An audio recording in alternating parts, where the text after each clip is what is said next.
Welcome into the Butcher versus the Spin Instructor, presented by LB's Meat Market. This is week number 6 of the big competition. I'm Neil McCready. Greg Jones is the Butcher.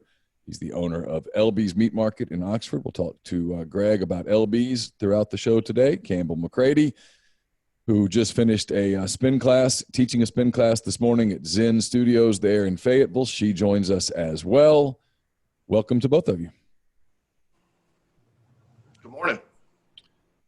So we are tied through 5 weeks, ladies and gentlemen. We are tied. Arkansas, as we all know, Arkansas emerged victorious over a turnover-laden Ole Miss team last Saturday. Arkansas wins 33-21. More importantly, that means Campbell made up a game on Greg. The two of them have identical records through 5 weeks. You both are significantly over 500, which frankly deserves a round of applause, because I would never have guessed that that you both would be this strong through it all. You're both at I don't have the exact number in front of me. I've got it here somewhere. I've got too many notes in front of me to catch up. You both, I think, 8 over 500 and tied with each other. So congrats. All right, taking this one game at a time. One game at a time. So this week there are only 4 SEC games, so we had to venture out, add a few games. So we're probably going to get into the area where we're really testing Campbell's knowledge here, Greg. I would think this likely works in your favor.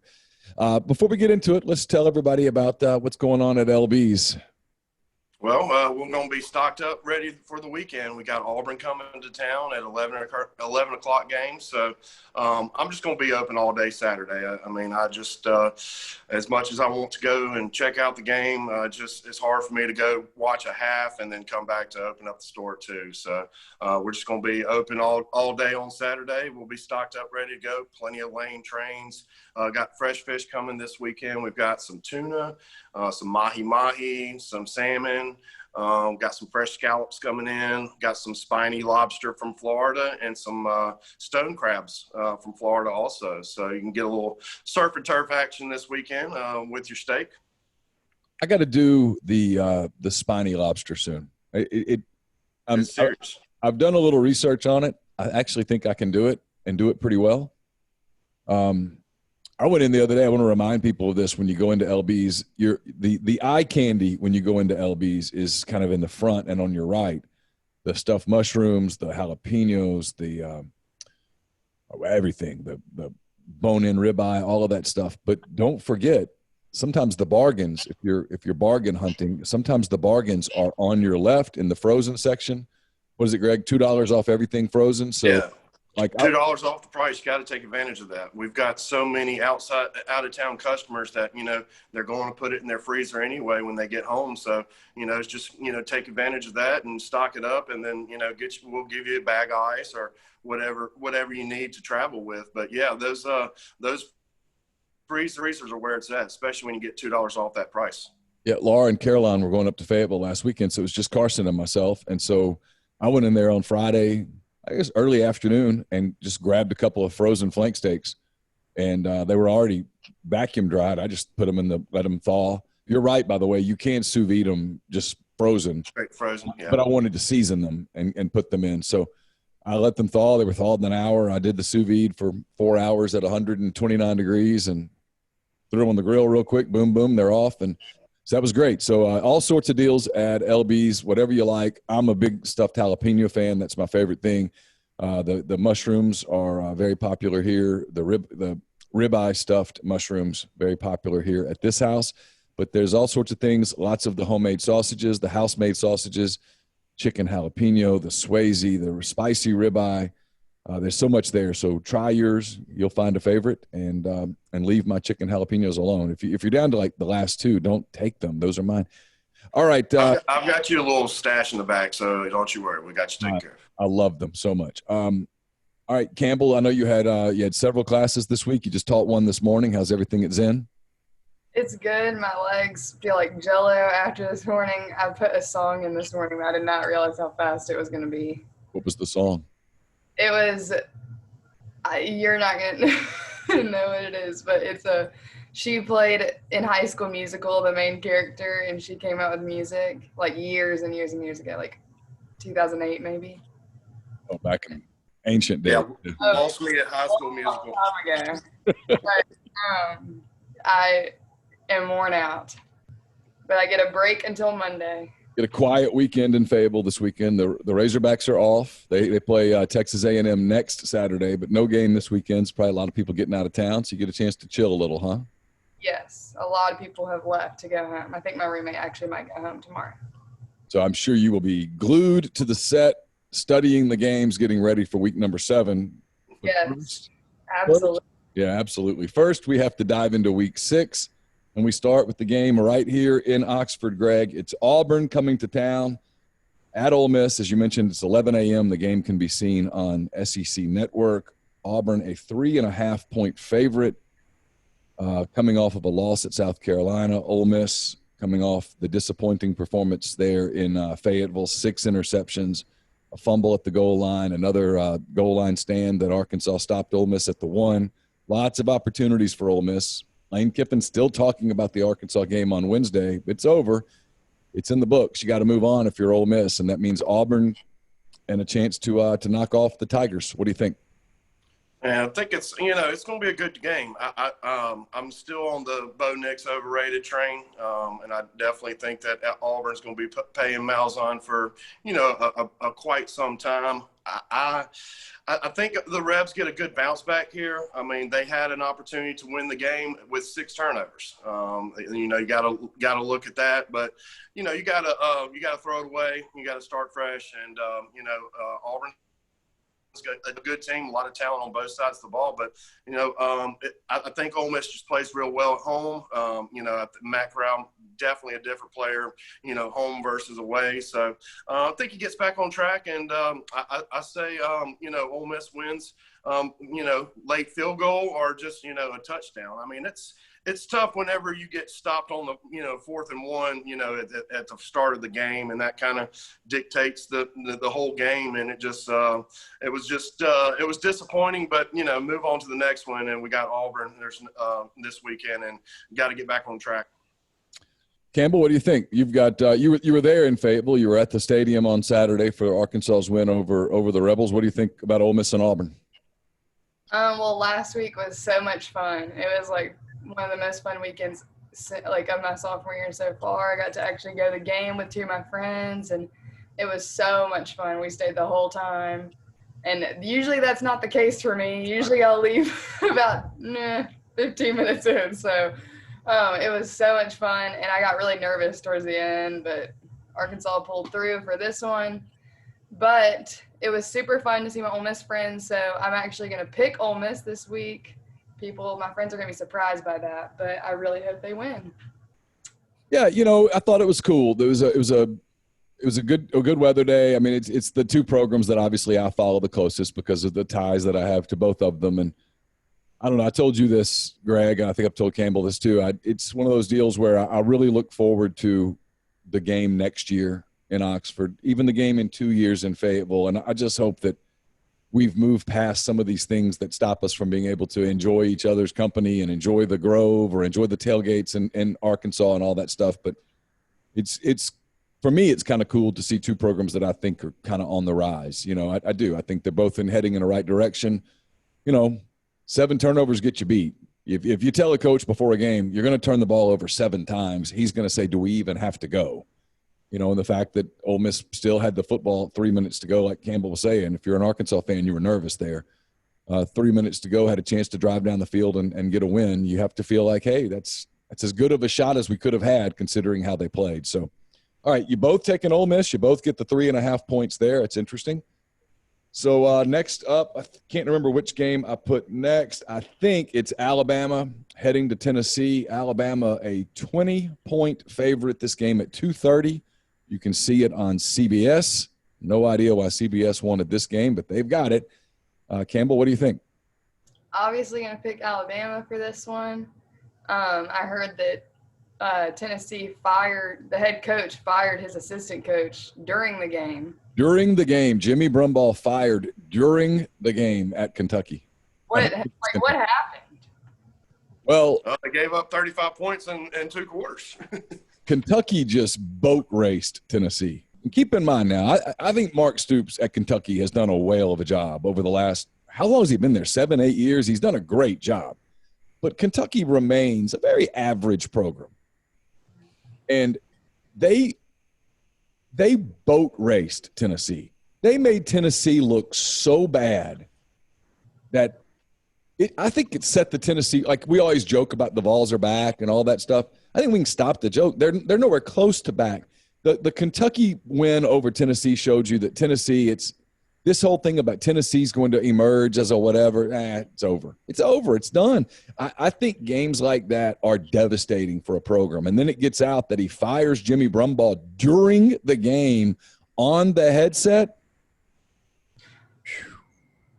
Yeah, that's a recipe for disaster. I mean, that third quarter in Georgia, kind of started it, and that first half against Kentucky, probably sealed the deal. I mean, we were talking about when Arkansas got their first win against State. That's a big confidence booster. It makes the Monday morning film session look better, and you get a little bit better confidence in yourself. So, I don't see much confidence going on in Tennessee right now, and the last person you want to see is Nick Saban and the Tide coming to town. So I have to agree with Campbell here. I mean, the Tide rolls for sure. I mean, it's going to get bad early and often. So, Campbell, just for clarification's sake, you're laying the 20 points?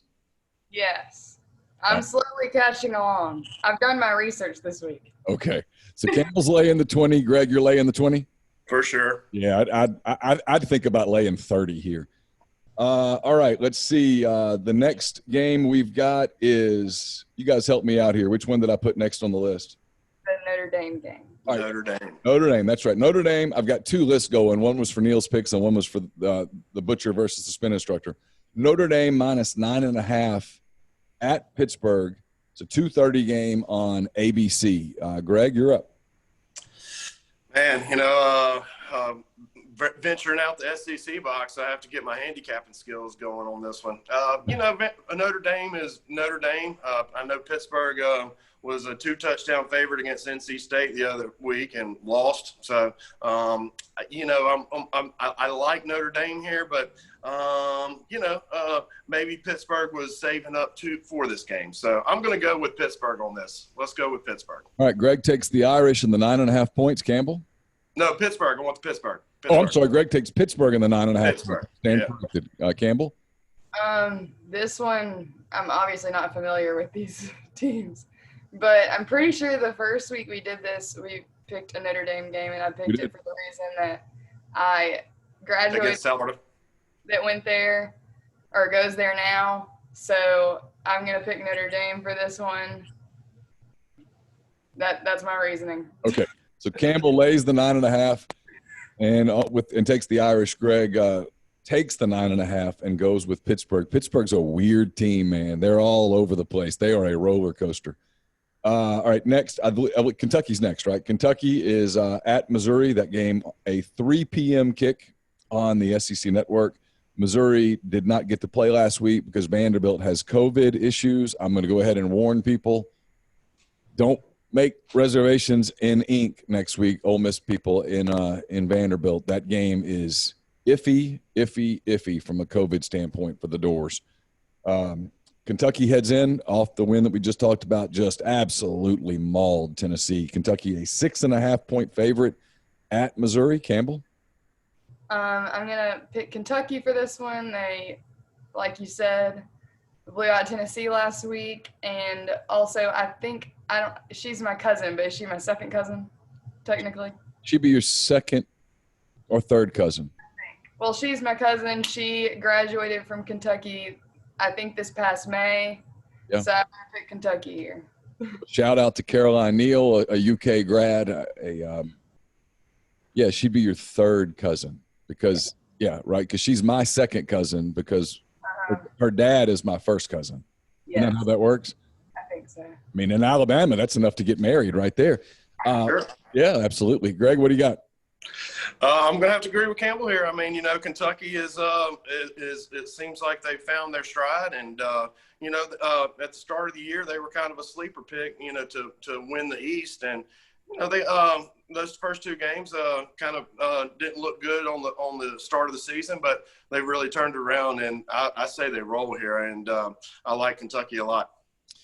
I think I agree with both of you. I like the Wildcats here. I think they're actually a pretty good club. They were devastated with the way that Ole Miss game ended, and ever since then they've come out barnstorming. They have popped some people since then, and I think they popped Missouri as well. I was looking for games because I was concerned. I was like, we only have 4 games, and what if one gets COVIDed and all that? I was like, we have to have more than 3 games. And so I was going down the slate on Sunday and I guess Monday looking for games that looked attractive. And I don't know how much I would watch this one if I weren't working, but I'm interested in it a little bit. West Virginia, -3 at Texas Tech. This game is a 4:30 kick on, I think, Fox or FS1 or something. If you want to see it bad enough, you can find it. In Lubbock, West Virginia at Texas Tech. The Mountaineers a 3-point favorite. Campbell? This one, I was reading the list when you sent it out, I think like Tuesday.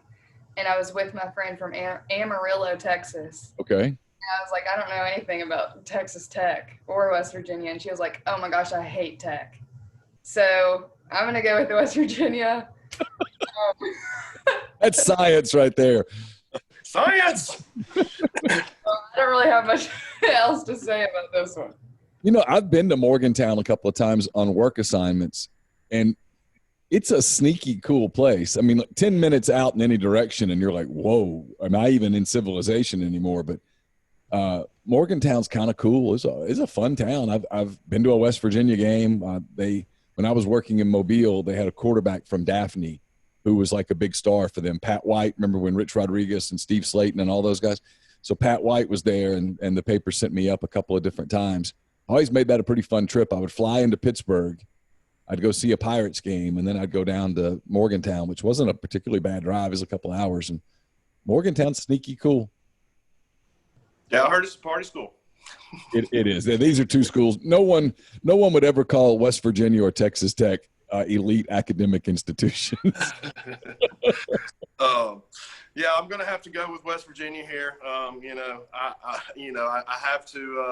have to venture back in the family archives. I think I have a third cousin from Morgantown or something like that. So I'm going to create that angle for the West Virginia for me. So I'm going to go with the West Virginia here. All right, you're both taking the Mountaineers. You're both laying the 3 points. Back into more familiar territory here. South Carolina heads to LSU. South Carolina, a 6.5-point underdog. This game can be seen on ESPN at 6 o'clock, right about the time that we probably wrap up. Hand raise, guys. I'll pour a glass and turn this one on. I won't lie. I'm interested in this one. I like what Will Muschamp's done the last couple of weeks, and this is an interesting spot for LSU as well. I think who's up? Greg, you're up.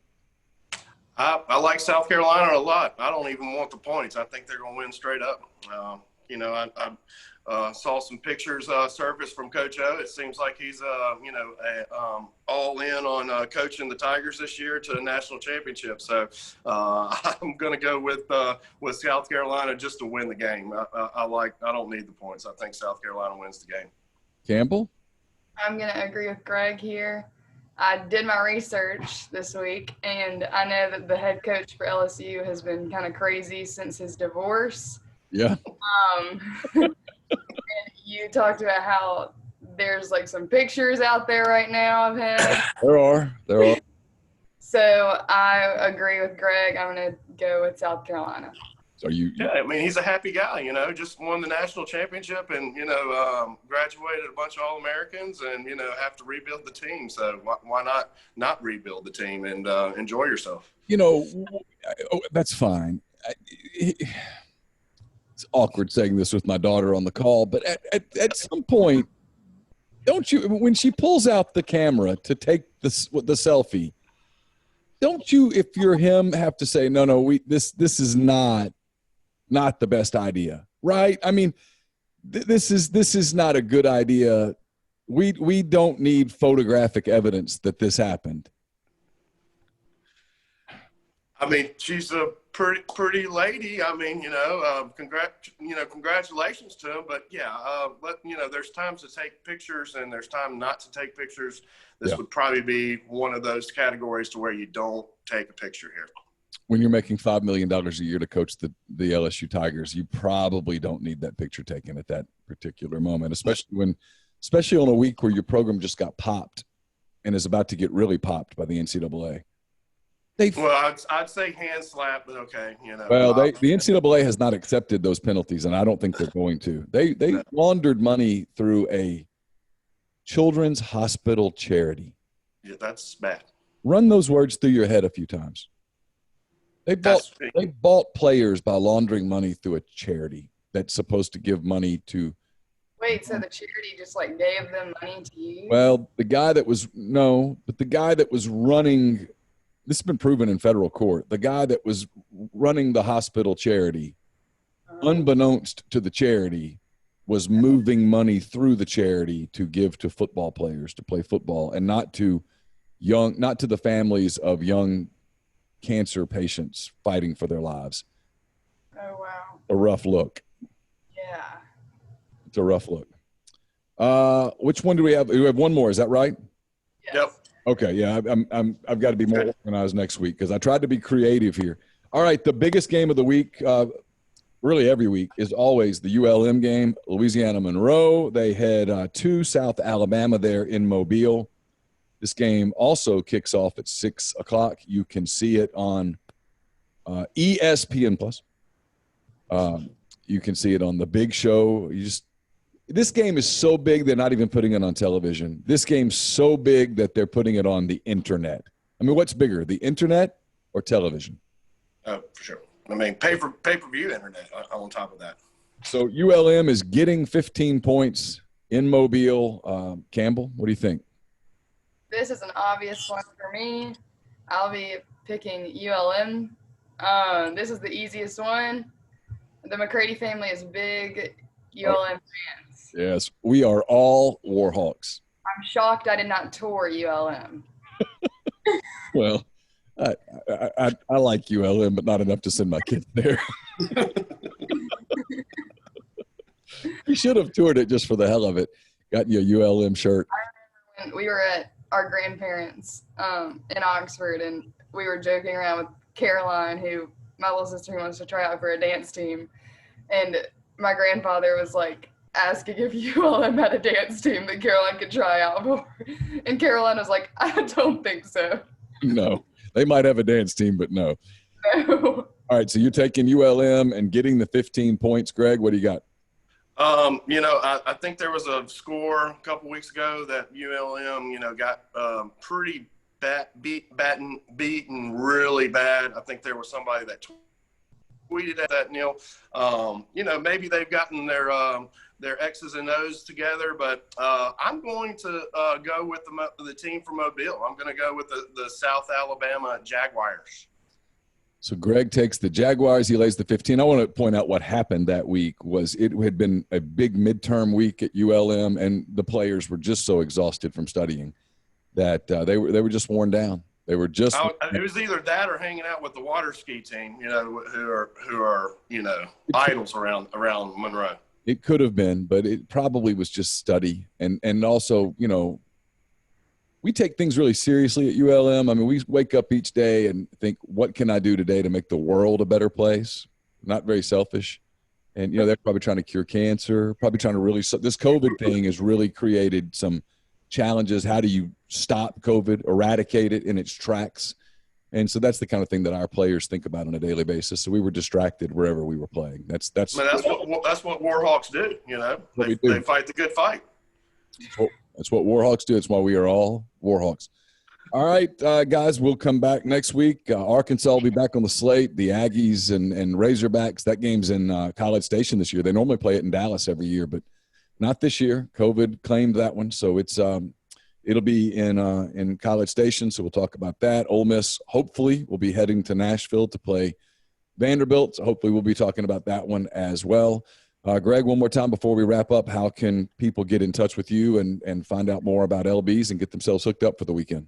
Yeah, I mean, just always call the store, 662-259-2999.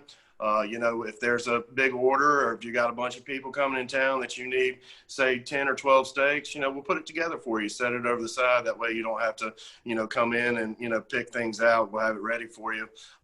Just always call the store. I try to get on do the social media as much as possible, but it is what it is. And we try to get back to people as quickly possible on the social media. But we really try to, hands-on the, the storefront and just, coming in and taking care of each customer that walks in. So like I said, just give us a call, set it over the side to get you taken care of always.